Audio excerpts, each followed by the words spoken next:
Hello there, Commonwealth from here. Horror could be back on the menu, and that for both the rumored Switch 2 exclusive Ocarina of Time remake and the next open-air Zelda game. So be sure to leave a like, subscribe and press notification bell for this Halloween special. Horror and true elements of darkness have been part of the story and gameplay of the 3D Zelda franchise since the very beginning. Ocarina of Time started out cute with Kokiri Forest, but got quickly dark inside and with the conclusion of the Great Deku Tree, and then Kakariko's Graveyard, which introduced the iconic Redeads.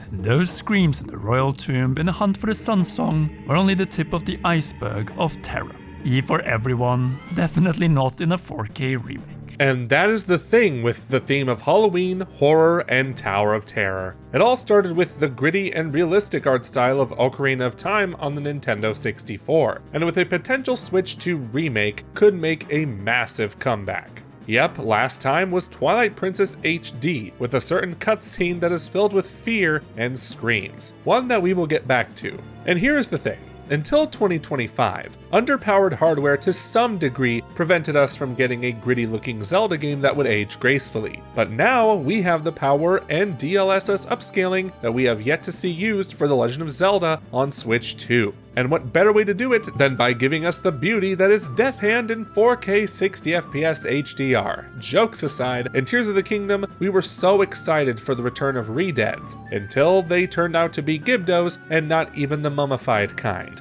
Here we get to a key point of what Ocarina of Time on Switch 2 could do, namely bring back sound to horrific creatures. Screams that become more iconic as they returned in Majora's Mask and the Wind Waker.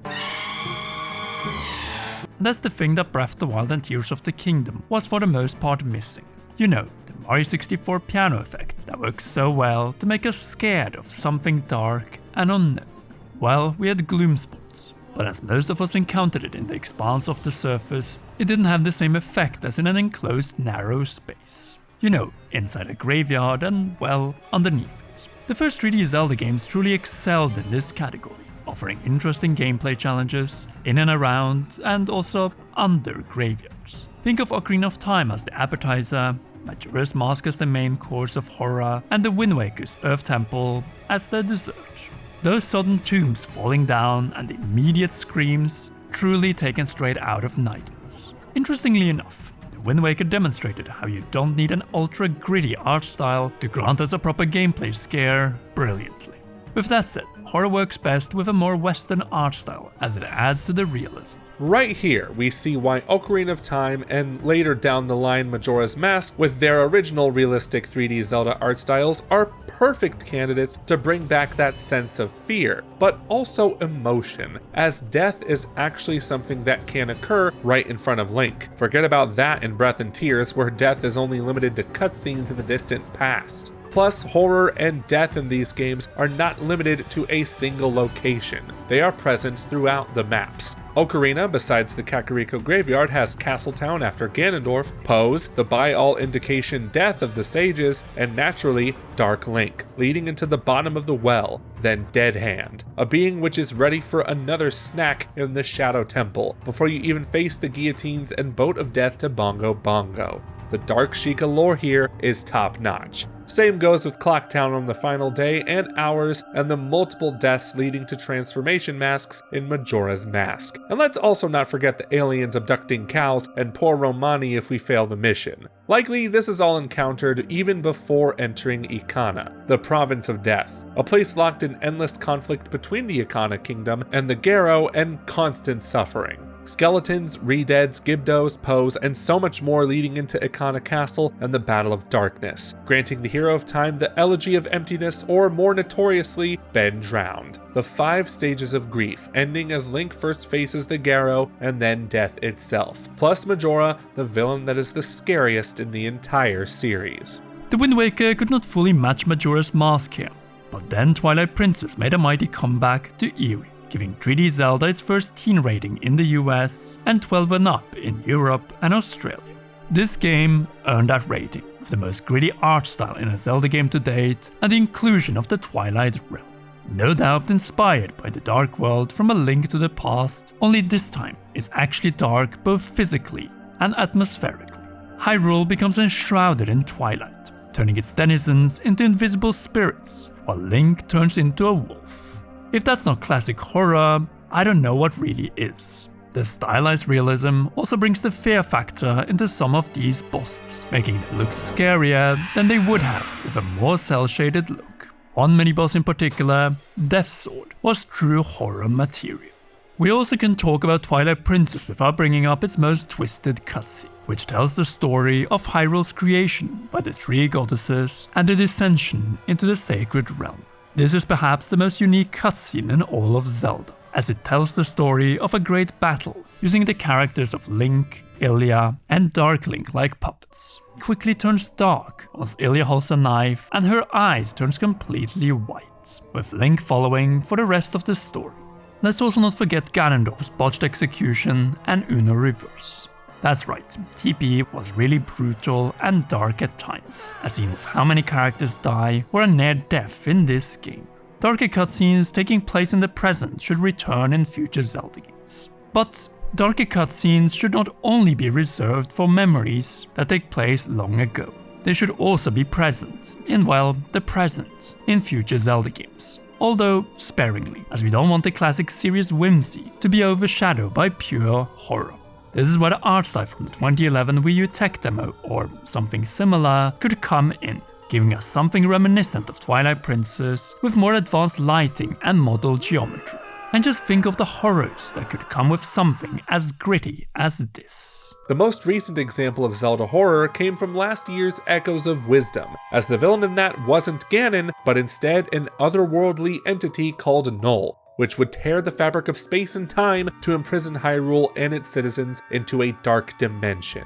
It's true cosmic horror at its finest, just held back by Echoes of Wisdom's cutesy art style. A threat like this in a realistic Zelda game would be hugely impactful and could give even Ganon a run for his money.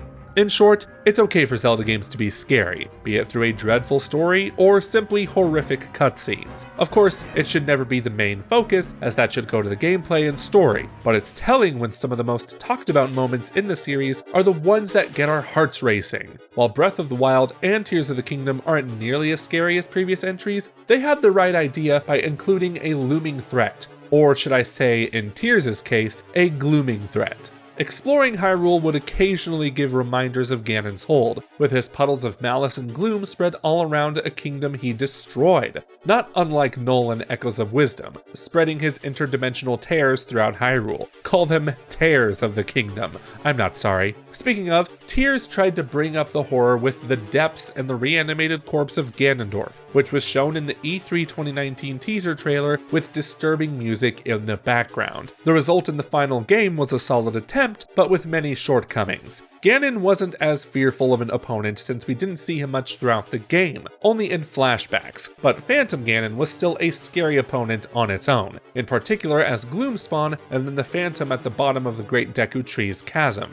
Speaking of the depths, they could have easily been the scariest territory in Zelda history, but ultimately ended up just as a dark and somewhat procedurally generated area. It also didn't help that this layer didn't introduce a longer list of depths exclusive enemies. It just recycled most from the sky and surface and added a little gloom to some of them. The Guardian Stalkers were more of a horror in Breath of the Wild's Hyrule Field. Sadly, the Poe souls were botched too, with them only being blue and red balls of fire to collect and use as currency with the bargainers for clothes and items. Seriously, how could you turn the most iconic ghosts in the Zelda series into this? Yes, lore for the underworld and the people who perished during the Great Calamity, but the fun with Poes was to hunt evil ones, then sell them off. More has to be done if the Zelda team wants the next game have more effective horror elements. We're not suggesting they make it a complete horror game, or a zombie game for that matter, absolutely not. There are way too many of them already. We just want them to look back at previous Zelda titles to see what they did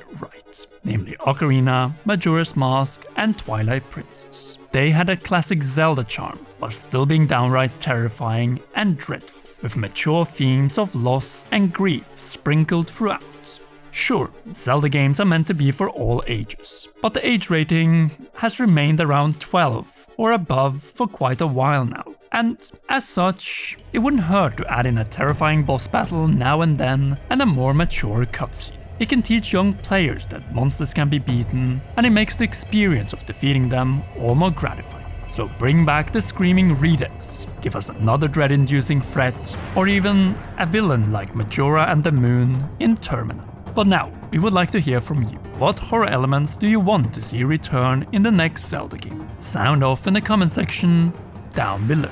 If you haven't already, then be sure to leave a like, subscribe and press notification bell for more Zelda videos every week. And a big thanks to you for watching, and to all our patreon.com/commonrealm patrons. Special shoutouts go to our new royal producer, Jonathan, and heroes Cheryl, Garrett Hoy, Holly Wolf, and Kintar.